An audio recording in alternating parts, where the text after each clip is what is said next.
Hi అండి. నాకు కాశీ విశ్వేశ్వర స్వామి మంచి అవకాశం ఇచ్చారు అని స్మిత అన్నాను. అది ఏంటో కాదు, మా పెద్ద పాపకి శివయ్య గెటప్ ఇచ్చారు.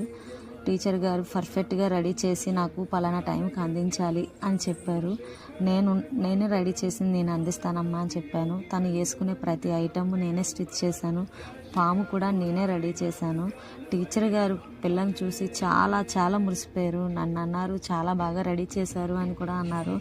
నాకైతే తనని రెడీ చేస్తున్న దగ్గర నుండి తన పర్ఫార్మెన్స్ అయినంత వరకు నాకు కంట్లో నీళ్ళైతే ఆగలేదు. అదొక ఆనందం. తల్లిదండ్రులుగా మేము చాలా చాలా ఆనందం పడ్డాం. నేను అలా రెడీ చేసినందుకు మా ఆయనగారు కూడా నాకు చాలా చాలా సపోర్ట్ ఇచ్చారు. తను ప్రతి ఐటము నాకు కొనడానికి వీలయ్యేటట్లుగా ఇచ్చారు. నేను ప్రతిదీ కొని నేను పర్ఫెక్ట్గా పాపను రెడీ చేసి ఇవ్వడం వల్ల మా ఆయనగారు కూడా చాలా చాలా మురిసిపోయారు. పాపను ఎలా రెడీ చేశాను అనేది కామెంట్ చేయండి, షేర్ చేయండి, సబ్స్క్రైబ్ చేసుకోండి.